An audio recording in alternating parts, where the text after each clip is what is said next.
No es difícil bucear en casi cualquier cultura del mundo y encontrarnos con el ser del que vamos a hablar esta noche.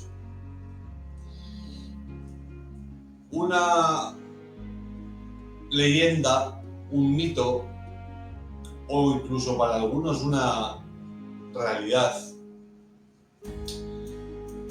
la cual está arraigada en lo más profundo de la historia de las civilizaciones. Como digo, en casi cualquier país del mundo lo podemos encontrar en una u otra forma. Hombre hiena, hombre tigre, en Iberoamérica hombre jaguar. Pero su forma más común y conocida es el licántropo, el hombre lobo. El hombre lobo es ese ser, ese hombre que según la tradición, en las noches de luna llena se convierte en una bestia.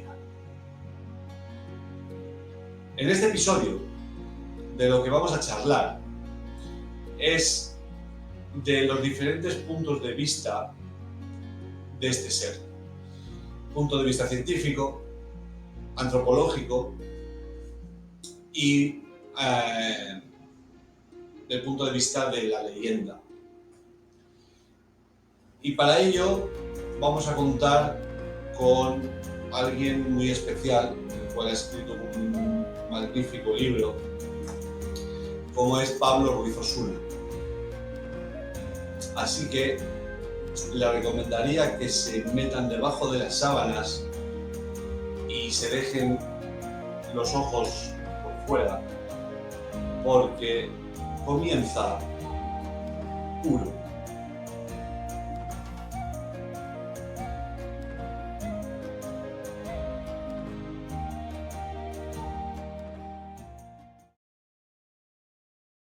Bueno, en primer lugar, encantado de estar aquí una vez más. Ya sabes que venimos siempre hablando de temas así muy siempre extraños y un poco oscuros, y el hombre lobo no era una excepción.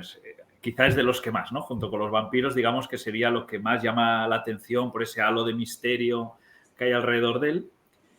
Y bueno, como bien dices, está en todo el mundo. Sí es cierto que a nivel europeo tenemos más o menos dos focos más o menos principales, vamos a decir, del origen de estas tradiciones.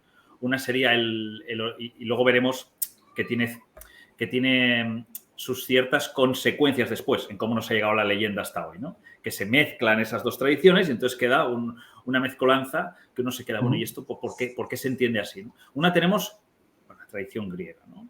Que es la tradición de Licaón, ¿no? Que todos conocemos, sí. Ese rey de Arcadia, bueno, pues muy belicoso y tal, pero que, bueno, Zeus conoce de su gesta, entonces, bueno, voy a visitar a este gran hombre, ¿no? Del que todo el mundo me ha dicho que es un gran guerrero. Ya sabéis que el tema de los dioses en el mundo antiguo y el contacto con el hombre era un contacto más estrecho, ¿no? Luego ya con las divinidades que tenemos hoy en día ya es más lejano, pero antes era como un poco más estrecho, ¿no? Entonces, bueno, pues te invito a un banquete. Bueno, pues cuando están ahí en el banquete no se le ocurre otra cosa al rey de Arcadia que ofrecerle carne humana. O sea, cocinada, obviamente, pero bueno, carne humana. Más en concreto, por lo que he leído yo, carne de niño, ¿verdad? Sí, eso es. O sea, había sacrificado niños y, bueno, pues no se le ocurre otra cosa que, bueno, como el culto antropófago no lo consideraba detestable, pues bueno, se lo da al dios. Y cuando el dios descubre que ha sido engañado y que en vez de eso ser un estofado, pues resulta que eran, pues eso, infantes, pues entra en cólera y dice, bueno, pues si lo que resulta es que, bueno, eres una vulgar bestia, pues que sea una bestia, ¿no? Entonces le convierte en un lobo, bueno, pues que pierde todo el raciocinio, y esa sería una de las, digamos, herencias que nos han llegado hasta hoy, ¿no? O sea, una persona que pierde el raciocinio y por tanto se convierte en una bestia y ya no puede, digamos, compeler su necesidad de comer carne. O sea, la idea del castigo divino de Zeus es, si no te gusta la carne, voy a hacer que no solo comas carne, sino que no puedas elegir de quién quieres comer carne. O sea, es como Exacto. doble castigo. O sea, voy a hacer que te prive y, de hecho, atacarás a tus seres queridos, serás temido por todos, serás cazado seguramente, ¿no? Claro. Y vilipendiado. Esa es una de las tradiciones que, claro, al tener esta tradición, se asocia la figura del hombre lobo a una maldición. Algo detestable, algo que debe ser cazado, algo que debe ser exterminado, en cierto modo, ¿no? Incluso, luego veremos si nos da un poquillo de tiempo, no solo el hombre lobo, sino hay un momento que el propio lobo es diabólico. La propia manifestación de ver lobos por el campo son diabólicos.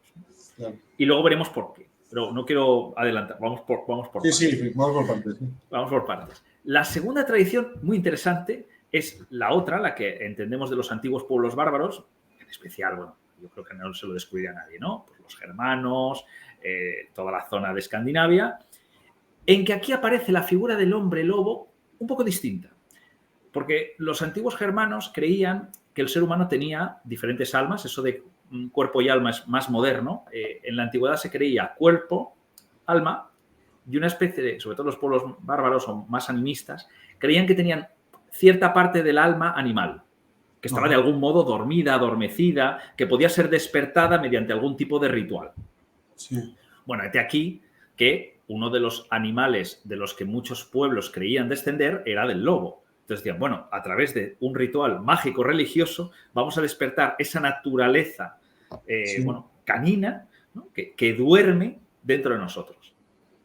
Y claro, fíjate, por eso decía que a veces estas leyendas se mezclan y dan lugar a tradiciones un poco contradictorias. Porque tenemos la tradición griega, que obviamente es una maldición, es un castigo divino, hay que evitarlo. Sin embargo, tenemos a los Uffelmar, tenemos a los guerreros Berserker, que lo que buscan es todo lo contrario, buscan despertar esa furia guerrera interna, ¿no? Para destruir al enemigo. De hecho, las crónicas son en ese tema bastante específicas, por ejemplo, en el tema de los Berserker y compañía, de cómo se vestían con pieles de oso, con pieles de lobo, bebían determinado brebaje, gruñían, escupían, ¿no? Entonces dices, intentaban identificarse. Además, entraban como en un trance, ¿no? En una especie de trance. Era un trance, bueno, tenemos algunas sospechas de cómo podían entrar en ese trance. Claro. ¿no? Hoy se sospecha de al consumo de algún tipo de alucinógenos y la propia sugestión personal. ¿no? De, si tú te vistes de lobo, resulta que intentas vivir como un lobo, tomas determinados derivados. ¿no? Hoy sería como tomar LSD, para que nos entendamos. ¿no? Y claro, es que las crónicas dicen que llegaban a tal nivel de éxtasis, ¿no? de locura, que les tenían que atar a los mástiles de los barcos porque si no se podían ahogar en el río. O sea, llegaba a tal nivel de agresividad. Entonces, bueno, tenemos estas dos tradiciones. Esta tradición germana que resulta que tú buscas identificarte una especie de dioses totémicos, ¿no? Una especie de dioses animistas, pues en vez de creer en el ciervo, bueno, pues creo en el lobo, me quiero identificar con él, quiero sacar la fuerza que está en mi interior. Una cosa muy curiosa y en eso creo que hay mucha diferencia. La gente cuando conoce mi obra, pues se queda un poco así parada, que dice, oye, es que la descripción que tú das del hombre lobo no se parece en nada a lo que yo tengo en la cabeza, ¿no? Por culpa de las películas y tal. Porque, de hecho, una forma de llamar a los hombres lobo de todas estas tradiciones se les llamaba versepelis, o sea, piel vuelta. O sea, ellos, la idea es que tú no te transformabas como tal en nada, porque tú ya eras un lobo. Entonces, lo único que hacías es que te arrancabas la piel y debajo estaba el lobo. La transformación no era tan exagerada como nos ha llegado en el cine, ¿no? Este rollo de que se te rompen las costillas y tal. La piel queda como una... Bueno, sí, como una... O sea, la piel queda como una coraza que te quitabas y te... Prácticamente, o sea, realmente la transformación hasta, de hecho lo pongo en el libro, ¿no? Hasta el siglo más o menos XVII, XVIII, no comienza a generalizarse esta idea, tan, vamos a decir, tan novelesca y luego ya tan hollywoodiense pues que se te marcan las costillas, de repente te salen los caninos, poco a poco los ojos se te vuelven inyectados en sangre. Esta transformación, que bueno, es muy bonita, claro, pero no era tan exagerada. De hecho, hay gente que dice, ¿pero cómo podían creer en los hombres lobo? Digo, bueno, a ver, obviamente había que creer, ¿no? Pero que me refiero que la transformación, tal y como se entendía antiguamente, no era tan exagerada. Era una cosa, de hecho, mucha gente decía, bueno, ¿y qué era un hombre lobo? ¿En qué se transformaba? No, se transformaba en un lobo. Muchas veces la única manera de diferenciar a un lobo común de un hombre lobo, vamos a decir, es que a veces en algunas crónicas dicen que era un lobo un poco más grande, que era un lobo de color rojo. Claro, hay un lobo de color rojo es un poco raro, ¿no? O excesivamente marronáceo también es un poco extraño, ¿no?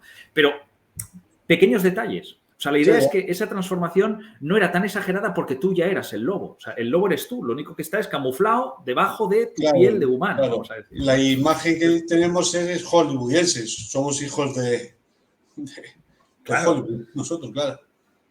Entonces, quizá, si alguien quiere decir, bueno, Pablo, no lo dibujo en mi cabeza, quizá la única película que se acerca un poco a la tradición de cómo te podías transformar en un hombre lobo, y mira que La Pobre es una película, pues en fin, pero bueno, al menos en esto lo hace bien, ¿no?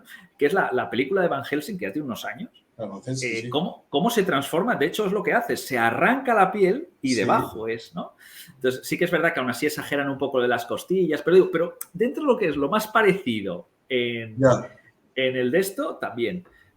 Ahí tendríamos estas dos tradiciones muy marcadas y muy diferenciadas en cuanto una es una maldición, algo que se quiere evitar, y la otra es todo lo contrario, es algo que se quiere buscar. Y luego en las tradiciones vamos a ver cómo estas tradiciones se entremezclan y dan lugar, bueno, a situaciones en que a veces ese hombre lobo es querido en la aldea o es respetado, ya veremos algún caso, o otras en que todo lo contrario, oye, esto es un hombre lobo, hay que ir entre todos, hay que matarlo, hay que buscar a esta señora o a este señor y acabar con él, ¿no?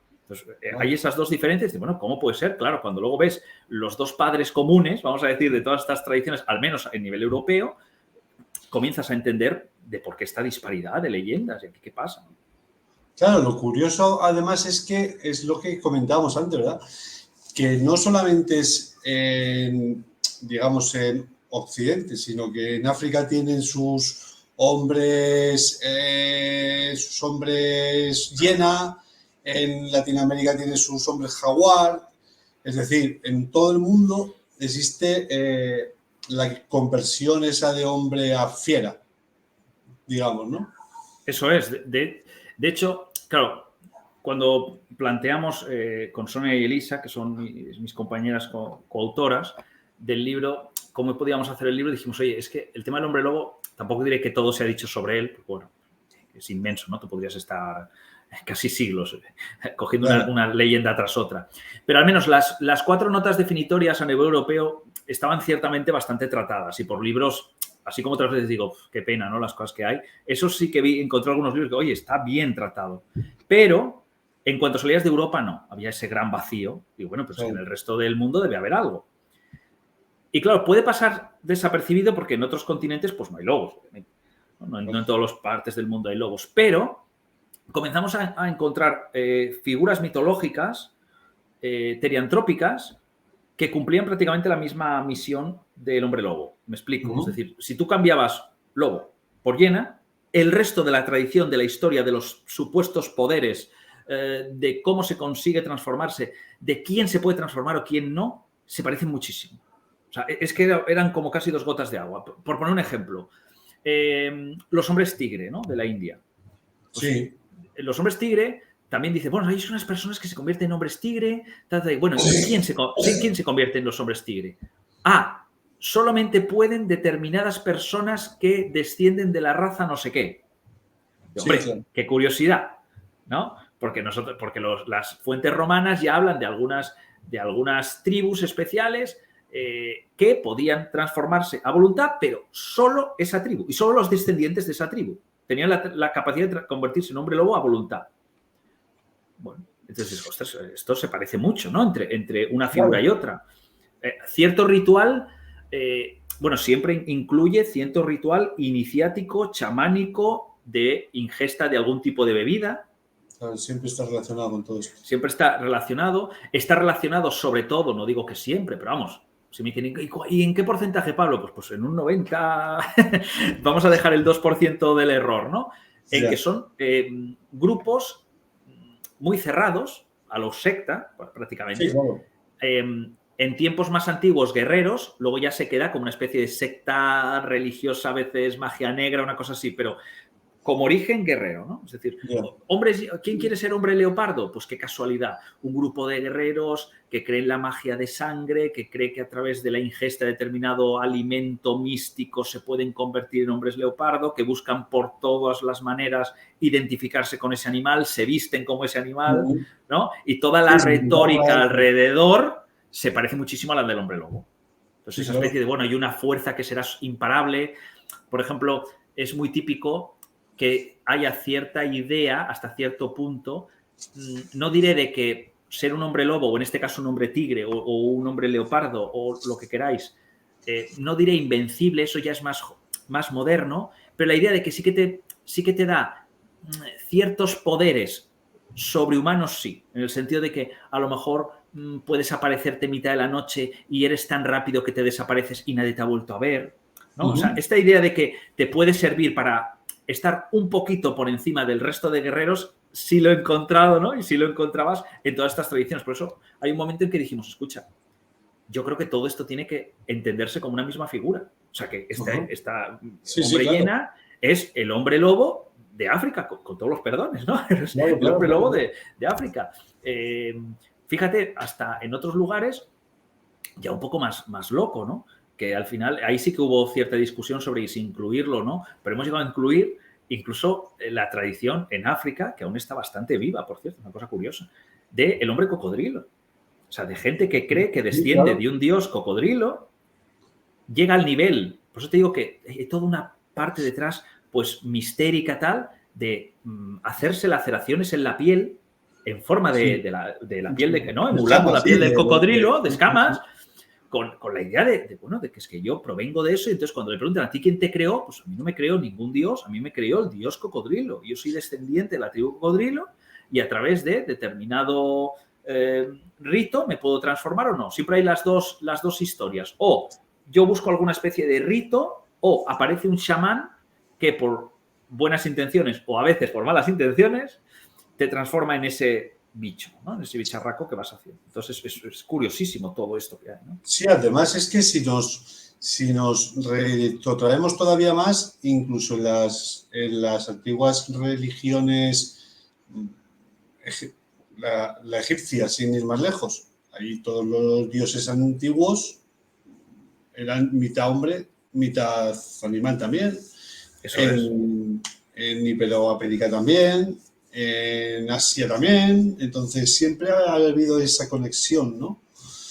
Un poco lo místico, lo animal, humano, siempre ha habido ahí. Y luego, perdón que se me movió esto, y luego está también el tema, claro, los siglos van haciendo que esa tradición mitológica se vaya enriqueciendo, vayan apareciendo nuevos elementos y claro, poco a poco la figura del lobo también se va asociando a la noche.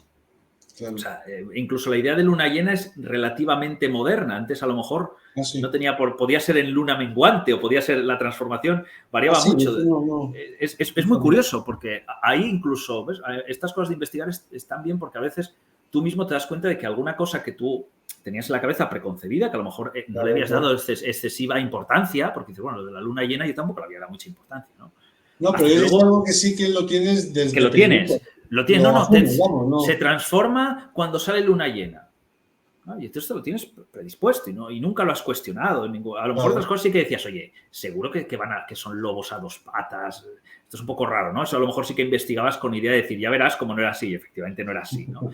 Pero lo de la luna, yo nunca no había caído, vamos a decir, que digamos en el lenguaje vulgar. Y cuando comencé a buscar, digo, no, si es que no tenía nada que ver. En algunas tradiciones es luna menguante, otra es cuando sea la Pascua, otra es luna llena, y alguna obviamente de luna llena, pero que no tiene nada que ver, que puede ser al anochecer, que puede ser al atardecer, que puede ser... Fíjate, tenemos un cuadro en el libro, muy gracioso. Yo lo puse porque incluso yo mismo había un momento que digo, soy incapaz de memorizar todas estas variables. Digo, pero bueno, que lo pongo y quien le apetezca lo puede ir leyendo. Había veces que ponía, ¿cuánto dura la transformación? En el sentido de, ¿durante cuánto tiempo tienes el poder o maldición de ser hombre lobo? Hay veces que pone 1 año, 9 años, toda la vida, una única vez, hasta que te hieran. Entonces, ni siquiera la propia transformación es lo que tenemos metido en las películas, ¿no? En las películas es aquello de que te muerden y entonces te transformas y entonces eres toda la vida hombre lobo. En la tradición no hay. No, perdóname, que es que tengo... has hecho alguna que otra mención a vuestra obra. Cuéntanos un poquito título, autores, introdúcenos un poquito en la... Perfecto. Pues mira, este libro, como hemos hecho otras veces, surgió de la idea de un mecenazgo. Quien conozca el mundo editorial sabe que de vez en cuando hay que ir por esta vía, porque no hay más remedio. Bueno, el título es Hombres Lobo y otros depredadores de la mitología. Yo creo que al final dijimos, bueno, ¿qué es en realidad, no? Y tuvimos una gran discusión y dijimos, bueno, en realidad eso es la historia del hombre lobo, de ahí Hombres Lobo, pero dijimos, bueno, pero es que hay más cosas que queremos tratar, entonces fue, y otros depredadores de la mitología. Dibujado por Ion Ander, como siempre, ya es en vez de mi médico de cabecera, pues es el ilustrador de cabecera. Y en este caso, pues no lo hice solo, lo hice gracias a la ayuda de Elisa y de Sonia, y gracias a eso también se pudo, por primera vez, porque yo siempre, claro, quien conoce un poco mi trayectoria, me había un poco visualizado sobre todo el tema de mitología ibérica. O sea, no había salido mucho de las fronteras, bueno, más que nada por estar seguro de lo que decías tiene sentido y no por tampoco ir de sobrado con tus capacidades. Es decir, bueno, espera, vamos a esto es lo que llevas bastantes años leyendo, no salgas de ahí. Entonces, cuando me dijeron, oye, Hombres Lobo puede estar bien, y yo dije, bueno, sí, puede estar bien, pero yo no sé si me veo con las fuerzas yo solo de estar seguro de que cada coma que está en el libro es cierto, ¿no? Y que está con la bibliografía que yo creo adecuada y citado adecuado. O sea, no me veía, ¿no? Entonces, gracias a estas dos personas que trabajaron conmigo, eso fue posible. ¿Y qué pudimos hacer? Pues bueno, primero, así que hay este estudio del que hemos estado hablando, de este estudio europeo, del hombre lobo, de sus posibles orígenes. Ahí hablamos incluso de las cofradías guerreras, de las primeras nociones que tenemos de festividades en relación al lobo, en que la gente se disfrazaba del lobo, ¿no? De los lupercales, todo este rollo. ¿En España? Eso es en Italia, la de las lupercales es en Italia. Y luego en España, que es una cosa muy curiosa, yo cito más de una vez el tema de que los íberos lo tenían como un elemento diplomático. O sea, los heraldos, cuando iban a hablar con otras tribus, se ponían una cabeza de lobo. Claro, a nosotros nos parece un símbolo agresivo, pero para ellos era un símbolo benigno, con lo cual incluso alguna vez había algún problema cuando se entrevistaban con los romanos, porque para los romanos el lobo era un símbolo de calamidad antes de, por ejemplo, la batalla o cualquier cosa. Entonces, aparecía ahí el heraldo con la de esto y dices, ostras. Pero sí, también tenemos tradiciones de hombres guerreros de tribus íberas utilizando el lobo como símbolo, incluso como... No tenían armadura completa los íberos, utilizaban más bien una especie de medallón coraza, para que nos entendamos, ¿no? Eran como más infantería ligera, pero es curioso que en más de uno de los equipamientos ha aparecido esa figura del lobo, ¿no? Sobresaliente, con lo cual en toda la parte europea tenemos más o menos claro eso.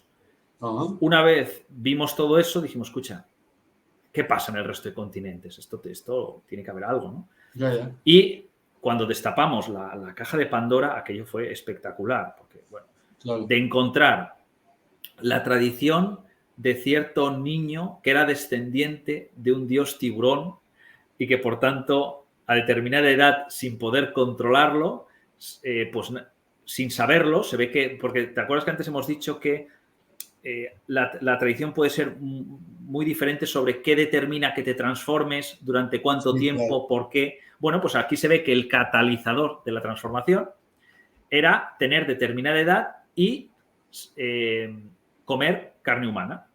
Entonces, no sé si es... no me acuerdo ahora bien, porque esa sobre todo la trabajó más Sonia, pero era pues eso, que había un momento en que el chaval...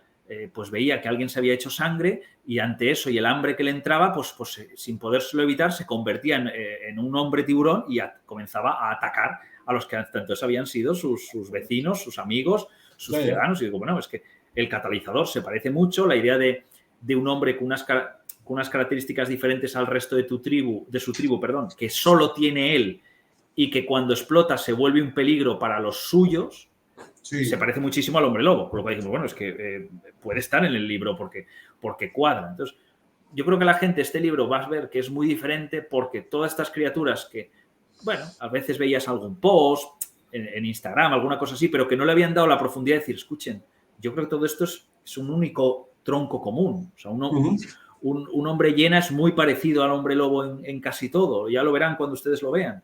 Ya. He encontrado hasta un antiguo culto, casi perdido, por supuesto, porque todas estas cosas son casi arqueología, pero un antiguo culto de una diosa tigre.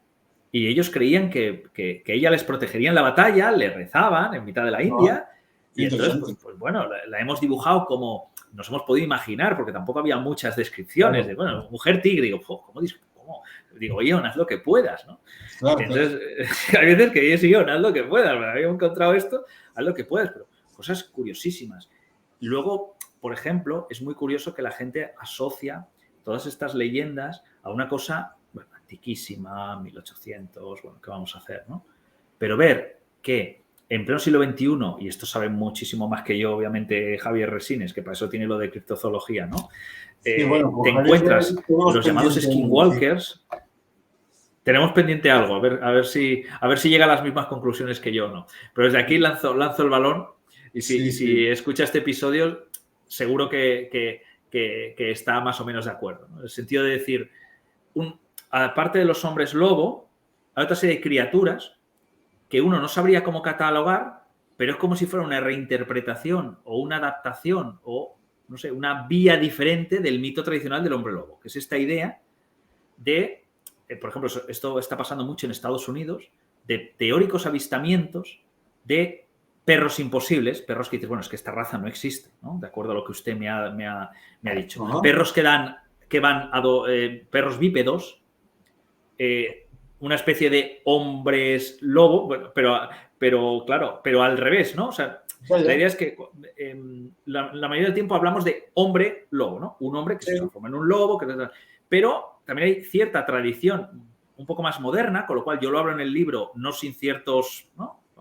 Yo lo digo con cuidado porque esto no sé de dónde ha aparecido, ¿no? No tiene la misma tradición, no lo sé, pero es real, o sea, en el sentido de que la gente dice estar viendo. Y es al revés, es una especie de lobo con ciertas características humanas, es decir, casi todo su cuerpo es muy lobo, ¿no? Pero va a dos piernas, o sea, es bípedo. No es bípedo, ¿no? Es muy raro. El tamaño, obviamente, tú ves las teóricas fotos o los teóricos testimonios, bueno, es que un lobo no tiene esas características, ¿no? Tú ves la morfología del cráneo y dices, si el cráneo es más redondo, es más redondo el cráneo humano que el cráneo del lobo. Entonces, si de repente es un lobo, pero las extremidades son más finas, como la de los humanos, ¿no? O la cabeza es más redonda, entonces, claro, la sensación de lo que te están describiendo es una especie de abominación sin explicación, ¿no? Claro, sí. O sea, una mezclando. Entonces, de esto se está viendo mucho, ¿no? Y ahí, todo esto, por supuesto, se entremezcla mucho con el tema de los Bigfoot, de esta especie de humanidad perdida, ¿no? De esta... Claro. Pues le mandamos por aquí el balón a Javier a ver si... A ver si nos ayuda, porque... Rápido. Sí. Porque yo hasta ahora, yo lo hablo en el libro, pero es como uno de mis grandes enigmas, porque digo, bueno, esto no tengo mucha idea de dónde ha salido, pero hay veces que es así, hay veces que los propios mitos, las propias leyendas, hay veces que no hay una tradición conexa o algo que puedas rastrear. Con el hombre lobo sí he podido rastrear hasta decir, oye, mira, es que esto, con un poco de suerte, a lo mejor es un mito que es prehistórico, ¿no? Pero, sin embargo, luego hay estas cosas, ¿no? Y luego hay casos relativamente modernos, muy documentados, porque claro, hay veces que dices, bueno, es que a mí que me digan que se cree que en el siglo XII hubo un gran ataque de 600 lobos a un pueblo de París, pues hombre, es que claro, no estábamos ahí. De Gevaudan. La Bestia de Gevaudan es una de las más famosas porque, claro... A mí es una de las es las icónicas, ¿no? El caso, que es una de las icónicas porque hay muchísimo, muchísimo del que hablar, ¿no? Sí. Es la preferida de muchos. Yo creo porque se mezclan muchas cosas. Muchas. Se mezcla Historia, que realidad, efectivamente ciencia, mucha gente ficción, diga haberla disparado, ¿no? todo. O sea, mucha gente dijo haberle disparado, mucha gente dijo haberle herido. Se habló de un lobo, se habló de una Sí. hiena. Finalmente nunca se supo, ¿no? Lo O que sea, pasa es que más, yo escuché una Dime. última teoría, que no recuerdo a quién se la escuché, sobre un cazador que tenía perros de presa, que fue el que supuestamente acabó con la bestia. No sé si has escuchado tú esa última teoría. ostras, no lo sé. Yo leí una hace poco y me dejó un poco descuadrado, pero claro, es que hay es lo que te decía, que yo creo que es Ya. una de las más misteriosas porque te vuelves loco, ¿no? Yo hubo un momento que al final paré porque había tantísimas teorías que digo, bueno, yo pongo 3 o 4 y que la gente al final piense lo que quiera. Una Sí, de sí. las, no sé si esta es la misma la que estabas apuntando, una de ellas siempre se creyó que era alguien que lo tenía amaestrado. Ya, Por no. la, Sí, pero no. Esta última, si no recuerdo mal, era de un cazador de lobos que fue el que supuestamente lo abatió, que tenía alguna raza de perro, algún cruce, y él mismo fue el que lo abatió. O sea, sí lo tenía adiestrado, sí, y él mismo fue el que el que lo azuzaba hacia las víctimas. Después él hacía con las víctimas lo que él quisiera. claro. Y después él fue el mismo el que abatió a su propio animal. Esa es una de las teorías porque, claro, quiero decir, la gente de aquel siglo podía ser ciertamente un poco más supersticiosa que nosotros, pero eso no quiere decir que no hubiera gente de ciencia y que no hubiera biólogos y que no hubiera gente que se desplazó hacia el lugar y comenzó a investigar el caso, pues poniendo un poco, ¿no? Decir, bueno, vamos a ver qué está sucediendo. Y lo primero que se dieron cuenta, yo creo que se da cuenta cualquier persona que conozca la historia, es que esa teórica bestia digo, ¿puede ser un lobo? Bueno, no sé si puede ser un lobo, pero es que los patrones que tenía de comportamiento y de caza no eran los de un lobo. Porque un lobo no suele elegir, claro, al principio podía colar como un lobo cuando comenzaron a desaparecer pequeños infantes. Dices, bueno, Claro. un lobo muy hambriento, un infante de 4 años, Puede bueno, colar. no lo sé, ¿no? Claro, cuando ya comienza a atacar periódicamente, cada 2 por 3, y en lugares en que a lo mejor hay ovejas, dices, oye, pero si hay ovejas, ¿cómo es que Claro. ataca a humanos, ¿no? Solo a humanos. O por ejemplo, ya más adelante, Pero ojo, ¿qué humanos? a jovencitas. Ahí Claro, te voy. ¿A jovencitas claro. o a niños? A jovencitas o a Claro. niños, ¿no? Que coincide con, bueno, vamos a decir que el prototipo, ¿no? Que hoy diríamos asesino serial. Para entonces no conocían estos términos, ¿no? Claro. Decían locos, decían embrujados, no existía la idea de un asesino serial. No les llamaban así, Claro. ¿no? Pero bueno, hoy diríamos que es un asesino serial. Sí, Entonces, sí, claro, total. al principio, mucha gente al llegar dijo, bueno, este lobo tiene que ser real porque, bueno, el cadáver ciertamente tiene unas mordidas, con lo cual esto no creo que lo haya hecho un humano, no coincide. Pero esto tiene que ser alguien que está azuzando a la bestia, ¿no? para que la ataque. ¿Qué otras cosas tiene de misterio? Muy gracioso. Pues que hubo varias veces que se abatió una bestia Sí. creyendo que era la bestia de Gevaudan. Sí. Pero luego, al cabo de 3 o 4 días, moría alguien más. Moría. Con lo cual, Exacto. el misterio no acababa nunca. O sea, se llegó a cazar un lobo. Claro, Grande. obviamente hay que creerse la crónica, ¿eh? Si nos creemos que eso es posible. Pero se decía de 60 kilos. Entonces, claro, Sí. hostia, ¿será esta la Claro, bestia? un Porque, claro, lobo de 60 kilos para un kilos es lobo es un mucho. lobo cavernario. O sea, es que... Claro, es que es terrible. Yo, a ver, ya un perro pesado, ya un perro de 40 kilos es un perro muy pesado. Un perrazo, un sí. lobo de 60, que encima en naturaleza pues suelen ser casi todo músculo, no tienen tanta grasa como a lo mejor un Sí, mastín pero- que lo tengas entrenado, ¿no? Entonces, 60 kilos es mucho. Entonces, cuando Es alguien mucho lobo, fue y ¿eh? abatió, si es que lo abatió, ¿no? Si es que lo abatió, pero vamos a dar por buena que lo abatió, ¿no? Abatió un bicho de eso, pues bueno, la gente dijo, bueno, pues ya está, ¿no? Pues ya está, este es la gran bestia de Gaudan, en realidad es un lobo que por alguna razón ha mutado, ha crecido demasiado, lo que sea. Sí. Pero, claro, a la semana resulta que muere alguien más. Dices, bueno, ya empezamos otra vez. Claro. De hecho, había mucha gente que decía haber herido a la bestia sin que le pasara nada. Que esto también, luego, revisando mis propias notas y tal, le he encontrado cierta cierta explicación, ¿no? Que es que aquellas armas eran, vamos a ver, muy buenas. Me dirán, pero ¿qué dices, Pablo? A ver. Eran muy buenas a muy corta distancia. Es decir, Claro. un rifle 2 de aquella época, si me pilla a 5 metros, a lo mejor me hace más daño que un rifle de los de hoy. La forma que tenía te destrozaba, ¿no? Sí, claro. Pero en cuanto a aquello pasamos a 15 o 20 metros, aquella munición te podía perfectamente atravesar y tú estabas vivo. Entonces, claro, mucha gente decía, pero si yo le he dado, tiene que ser sobrenatural. Digo, no, señora, usted le ha dado, pero con una munición que ha perdido prácticamente el 90% de su fuerza después de los 10 metros. Entonces, usted lo ha disparado a 20 metros, le ha dado y o le ha atravesado, o le ha dado y no se le ha clavado.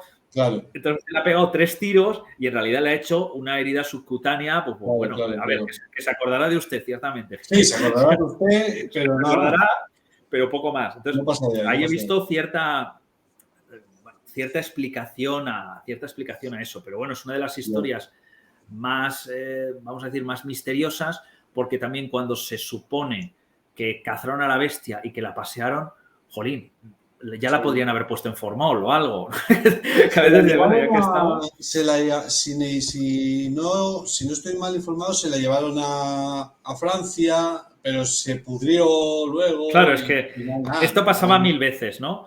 Y Claro. nos ha pasado un montón de veces y bueno, pues por desgracia muchos de estos casos que a lo mejor podrían haber sido reales, porque una de las teorías que son las que a mí más me pueden cuadrar a día de hoy, a pesar de que es raro, es que alguien hubiera intentado hacer cruces de lobo con algún perro grande o lobo con alguna hiena y que saliera una especie de cosa un poco más monstruosa, ciertamente endémica, porque claro, si intentas hacer esas locuras, pues no sé lo que te saldrá, pero oye, una bestia es, ¿no?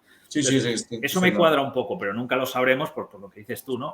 El rey no sé quién lo ha pedido. Pues el rey no sé quién lo ha pedido. A lo mejor en el viaje hasta el rey no sé quién ya se ha pudrido. Y así hay un montón de historias de, no, lo cazaron, lo tenían ahí, pero a veces hay una parte, o sea, es que esto también es más moderno, ¿no? La idea de conservar las cosas es muy moderno. Sí, antes, si cazabas una bestia, lo que querías es que todo el pueblo viera la bestia hasta que se descomponiera y vieran que efectivamente el mal había sido erradicado. Entonces, claro. Fíjate qué cosa tan diferente. Hoy dirías, bueno, qué bestia tan espectacular, vamos a ponerlo en un museo. Claro. Pero claro, antes no. Entonces, bueno, es esta historieta que ha quedado un poco pues en el misterio y que no se ha podido, pues bueno, rastrear más, por desgracia. Otros casos sí que se han podido rastrear más. Otra cosa es que tú te las creas o no, ¿no? Pero, por ejemplo, el caso de los Warren con un hombre lobo, eso sí que está incluso escrito por los propios Warren, el libro entero. ¿Pero quién? Hasta problemas legales que les dijeron, oye, no sabemos si le estás ayudando o este chico es un esquizofrénico. Pero el matrimonio... Sí, el famoso matrimonio Warren que últimamente se muchas películas Warren, de ellos. Yo es que del matrimonio Warren, la verdad es que me creo... Yo también tengo... Es que, ¿sabes qué pasa? A ver, obviamente, ¿no? Cada uno, tampoco voy a juzgar, ¿no? Pero el tema es que yo soy muy crítico. Más o menos soy bastante crítico con todo este tema, ¿no? Con este tema mitológico soy, tampoco diré un completo descreído, pero bueno, soy bastante crítico. Entonces, la idea de encontrarme con unos sujetos que cada fin de semana les pasa algo, a mí me enciende todas las alarmas, ¿no? Porque, qué decir, todo este tema mitológico siempre ha sido dinero dando muy vueltas escurridizo, he creído ver una luz, ¿no? Pero claro, cuando dices, bueno, y esa es otra, ¿no? De que había mucho dinero, de que, es que cuando dices, bueno, es que la casa de los Warren, digo, aquí los demás ni siquiera hemos visto nunca un duende, con perdón, y resulta que estos señores tienen una casa entera con supuestos objetos hechizados que si salen de ahí la gente muere, ¿no? Digo, bueno, vamos a poner un poco los pies en la tierra sobre estas personas, ¿no? Pero yo simplemente estas cosas las cojo un poco. Dime. Yo te recomendaría un podcast que suelo escuchar mucho yo, que se llama Cantabria Oculta. No sé si lo has escuchado alguna vez. Pues ahí tienen un especial sobre Amityville, ¿vale? Y lo juntan con los Warren y es hiper recomendable, porque te das cuenta de todo el montaje que hubo ahí en base a la pasta, pero tanto Amityville y el entramado, como Warren, ¿eh? O sea, brutal. Si puedes, Sí, no, escúchalo porque es muy bueno. Pues sí, yo le daré una oportunidad porque, bueno, en el libro obviamente hablamos del caso diciendo, bueno, oye, que fue muy documentado. Otra cosa es lo que nosotros creamos, que luego al analizar el caso, pues ves cierta sobreactuación, un poco de los Warren, todo es siempre muy curioso, tal, ¿no? Pero bueno, que la idea de coger ese caso era decir, oye, que en 1900, me parece que era 50 y no sé qué, seguíamos teniendo supuestos casos de hombres lobo, ¿no? De personas que se creían hombres lobo. Sí. Entonces, es curioso como todo eso... Uy, creo que te he perdido, Álvaro. No, está bien. ¿Álvaro? Sí, sí. ¿No me oyes? No sé, creo que le he perdido. No. ¿Me oyes? Yo sí, perfecto. Vale, no, pues te habías congelado y a veces congelado no pasa nada y va bien el audio, pero a veces no. Pero bueno, no, la idea era un poco recoger casos que estuvieran un poco atestiguados, ¿no? Sin juzgar mucho si era cierto, porque hay cosas que son muy fáciles de atestiguar si son ciertas. Es decir, por ejemplo, y por eso en el libro bebe de muchas tradiciones que algunas no tenemos ni por qué juzgarlas, porque son reales, en el sentido de, por ejemplo, el tema del hombre leopardo, yo he encontrado el libro que habla de los juicios a una secta de personas que dicen que son leopardos y que se han dedicado a secuestrar a gente de la aldea, a matarla y hacer un ritual, pues eso, de antropófago para no sé qué. Digo, bueno, eso no, a ver, ellos creerán lo que sea. Yo lo que tengo ahí es pues, gente que está acusada por asesinato, ¿no? Y con alevosía. Entonces, ¿y qué hacían? Bueno, pues con la sangre de sus víctimas y la grasa y no sé qué y no sé cuántos, hacían un pequeño brebaje que se lo bebían. Digo, bueno, ya está. Bueno, eso sería. Ahora, que dentro del hombre lobo también hay otras cosas que, ostras, que me obligan muchísimo a creer, claro, eso ya es otro problema, ¿no? Es que cosas que, de las tradiciones que he encontrado, claro, tú creer que una persona puede, que esa es otra, ¿no? Otra forma de hombre lobo, bueno, en este caso sería hombre jaguar, pero tú creer que una persona puede escapar de su propio cuerpo y que su espíritu o su voluntad, bueno, no sabría cómo definirlo, más bien diríamos su voluntad, es capaz de infectar, en este caso un jaguar, durante determinadas horas y hacer lo que quiere a través del jaguar, es decir, cazar gente, matar gente a través del jaguar, claro, yo lo pongo, pero digo, claro, esto ya es más complicado, ¿no? Es como, ya tienes que creértelo mucho, ¿no? En ese sentido. Lo otro es más fácil, decir, bueno, gente que se ha disfrazado de leopardo con garras y en esto hay que echarle mucha imaginación. Con lo cual... Claro. Bueno, pues para ir concluyendo, si te parece, vamos a saltar de la leyenda a la realidad y vamos a hablar un poquitín del único caso documentado de licantropía clínica y además documentado aquí en España. Si te parece, vamos a hablar un poquito sobre Manuel Blanco Romasanta, ¿vale? El único hombre lobo español, bueno, el único hombre lobo documentado científicamente. Eso es. Es un caso, bueno, es una pena, ¿no? Porque realmente a posteriori, ya digamos con ciencia, es que claro, tampoco me gusta decir ciencia moderna porque parece que es que todos los anteriores eran estúpidos, ¿no? Y nada por nada, nada en ese sentido, ¿no? Pero lo que sí que hay, más que ciencia moderna, cuando me refiero a ciencia moderna es que hay veces que un mismo objeto o una misma historia puede ser estudiada desde diferentes perspectivas, ¿no? Entonces, cuando encontraron el caso de Romasanta, que es un caso interesantísimo porque él lo va explicando entero, ¿no? Y le digo, claro, eso lo van escribiendo, porque no deja de ser un juicio. O sea, un juicio de, ¿usted por qué mató a estas personas? Y digo, bueno, porque había una fuerza dentro de mí que cuando cae determinada hora de la noche se despierta en mí un poder, ¿no? Que yo noto que mis manos se convierten en garras y yo pierdo la razón y yo ataco a las personas y tal, ¿no? Entonces, bueno, esas personas pues tuvieron un diagnóstico, que no digo que esté errado, simplemente que a lo mejor hoy podría ser complementado. Claro. Porque sabemos que hay un tipo de enfermedad en que la persona, y de hecho es curioso porque en el DSM, ¿no?, está como un tipo de esquizofrenia. Y es una pena porque en realidad habría que estudiarla como algo diferente. Pero bueno, un tipo de esquizofrenia o de delirio, ¿no?, de delirio melancólico, hoy en día está considerada la licantropía, que son efectivamente personas que no pueden escapar de la idea de que son hombres lobo. A ver, hombres lobo. Cuando digo hombres lobo, a veces que es lobo, pero bueno, nosotros decimos hombres lobo por englobar un poco, ¿no? Lobo, perro, bestia, ¿no? Bestia. Sí, bestia. Entonces, es muy curioso porque, a ver, voy a decir una barbaridad, pero ahora lo explico mejor. Eso es real. Me explico. Se han hecho estudios en estas personas y cuando se da esa supuesta alteración, ¿no?, de que yo creo que me estoy convirtiendo, dentro de su cerebro hay actividades inusuales.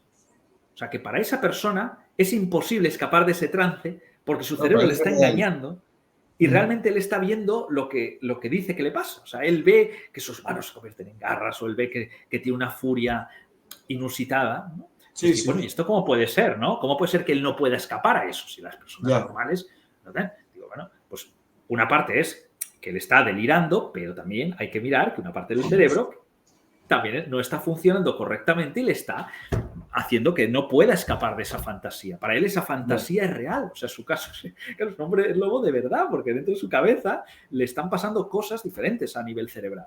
O sea, que cuidado. Eso lo sabemos hoy. Probablemente si a Roma Santa le hubieran puesto en aquella época, no había todo esto, ¿no? Pero le hubieran puesto, hubieran visto que su cerebro se activaba de una manera especial en el momento en que él decía que perdía la cabeza, ¿no? Eso lo sabemos hoy, no lo sabíamos en ese momento.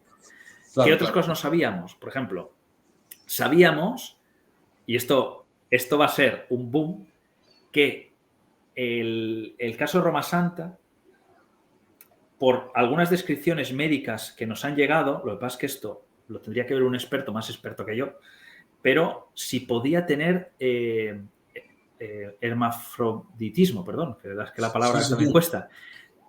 Hasta entonces, los 8 años se le consideraba niña, ¿verdad?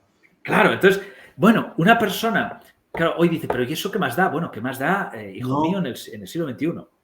Claro, en aquel siglo no es que más da. En aquel siglo ese niño, niña, debía sentirse atrapado, fuera de todo. Dice, pero ¿yo por qué soy niña y después niño, no? Claro, además... Claro, es que si fijaos la época, es que eso era terrible, ¿no? Claro. Obviamente, un nivel cultural muy bajo. Claro, y además si uno une eso a que cuentan que él medía no llegaba al 1,40.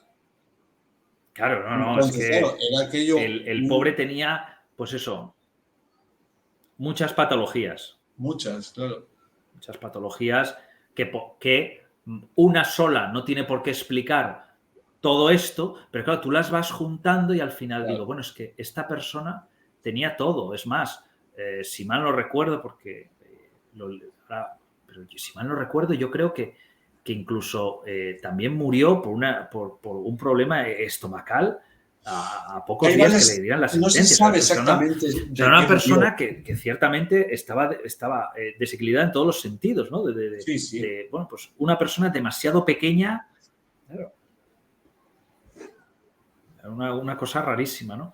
Sí. Los crímenes que él hacía es muy curioso porque, claro, él no es la primera vez que encontramos un asesino de estos seriales que utiliza la figura del hombre lobo para excusarse sobre estos asesinatos. Yeah. O sea, no es la primera vez. De hecho, en la Edad Media, pues muchos lo hacían. Incluso, es curioso, porque que lo hiciera esto en el siglo, pues eso, en el 1800 tal, bueno, pero a mí me resultó muy curioso que hubiera gente que prefiriera ser considerado hombre lobo en el siglo XII, con toda la connotación que eso tenía, que decir, no, mire, soy un asesino, ¿no? O sea, me gusta matar y ya está. O sea, que quisieran, o sea, es curioso, ¿no?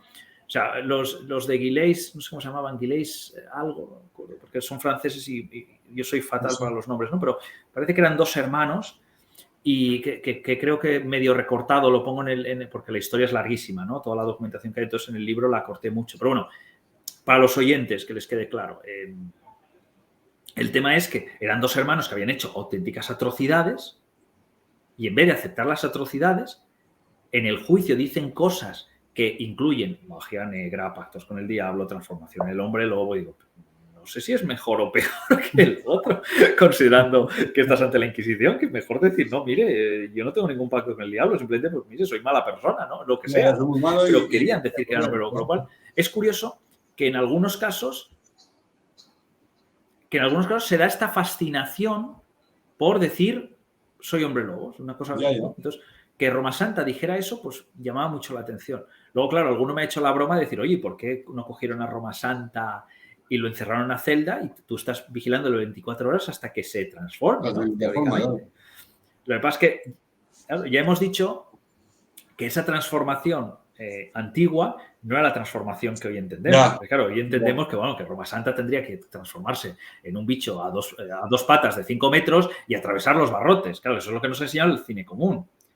Pero fíjate que la transformación antigua era más psíquica que física. Y fíjate, hemos llegado a la ciencia moderna que nos ha dicho, oye, la transformación es psíquica, solo que de locura, ¿eh? Cuidado. Pero se creía eso.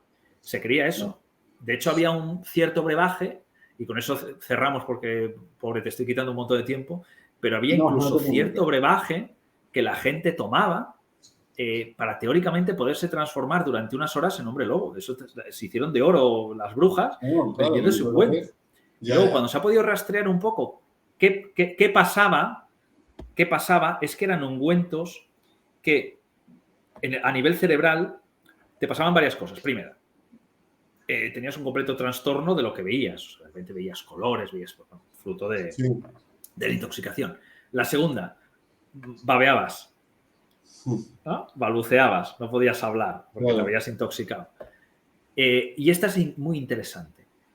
Hay un tipo de hierba de cuyo nombre no puedo acordarme, pero que sí me acuerdo del efecto, porque eso lo vi en un documental que intentaban darle un poco más de ciencia a todo esto y me gustó. Y dije, hombre, mira, otra nueva manera de estudiar el tema. Y era, esta hierba, al ser mezclada con otras a través de un brebaje, por supuesto, que obviamente concentras la solución y la ingieres, lo que provocaba es que te daba una sed imposible de saciar. Si tienes una agresividad inusitada y una sed imposible de saciar, la posibilidad de que sin darte cuenta, porque encima estás enajenado y no sabes lo que tienes delante, muerdas a alguien y bebas su sangre creyendo que te vas a saciar. Curioso, macho. Te digo, ostras, comienza a encajar, ¿no? Claro. Comienza a encajar. Entonces, todo este tema es muy curioso, es muy curioso. Y con el tema de Roma Santa, es muy curioso porque tenemos mucha documentación, pero yo la sensación es que si tenemos un lago, ahí falta un mar todavía. Porque hay muchas cosas que a mí se me quedan un poco un poco en el tintero. De que le hubieran visto, o sea, me hubiera gustado porque lo que tenemos sobre todo es su explicación, que me parece fantástico, ¿no? Porque pocas veces la tenemos tan atestiguada, que no esté filtrada o muy antigua de algo de la Inquisición. Claro, el problema cuando tienes un acta inquisitorial, que yo he podido leer algunas, es que la tienes muy entremezclada, ¿no? La tienes, no sé cómo decirte, muy adulterada porque, claro, el propio tribunal va haciendo sus propias divagaciones, decir, bueno, esto es una loca que ve al diablo, no sé cuántos. Entonces, muy sesgado, ¿no? En cambio, aquí la ventaja es que tienes un juicio, perdónenme, entre comillas, moderno, no, ya me entiendes, pero bueno, no tan religioso, vamos a decir, ya civil, ¿no? Ya civil, documentado, en que al menos tenemos toda la explicación suya. Claro. A mí a lo mejor me hubiera gustado más pues ver la explicación de los psiquiatras poco a poco en el momento en que teóricamente pasaba esa transformación. Eso es lo que a mí me queda un poco. Lo que pasa es que a lo mejor sí lo vieron, pero como es lo que te digo, como no tenían esta nueva perspectiva de leer ese tema, pues lo vieron pues como lo que se veía, que digo, oye, no estaba mal, es otra de las teorías, ¿no? Que es lo que le llaman el delirio melancólico.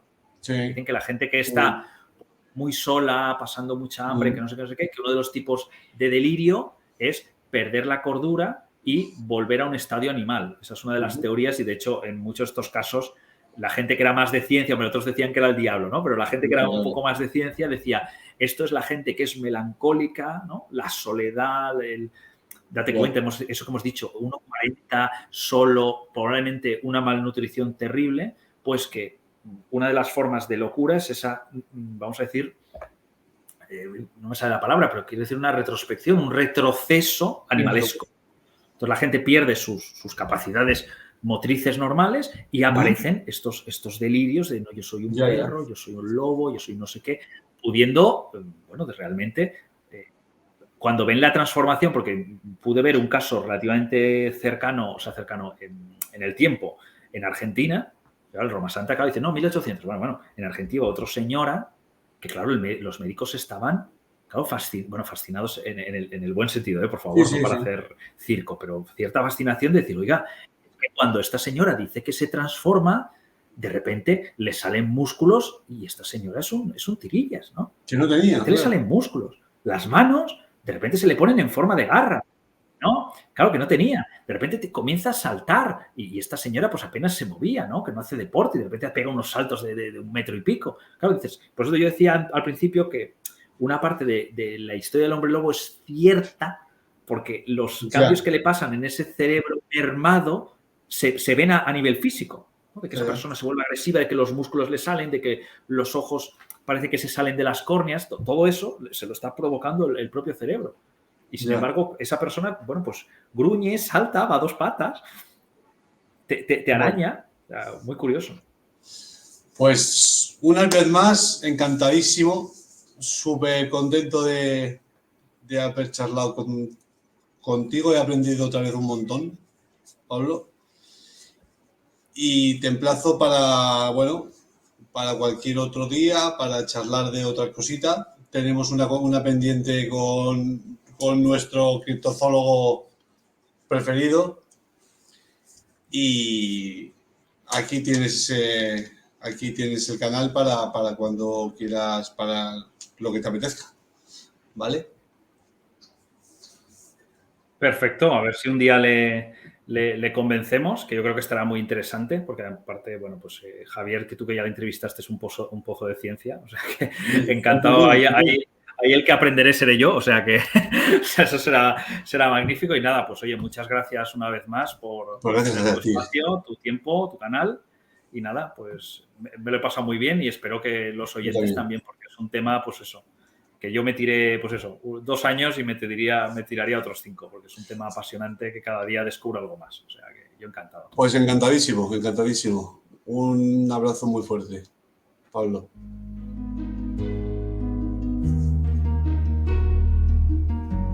Igualmente, muchas gracias.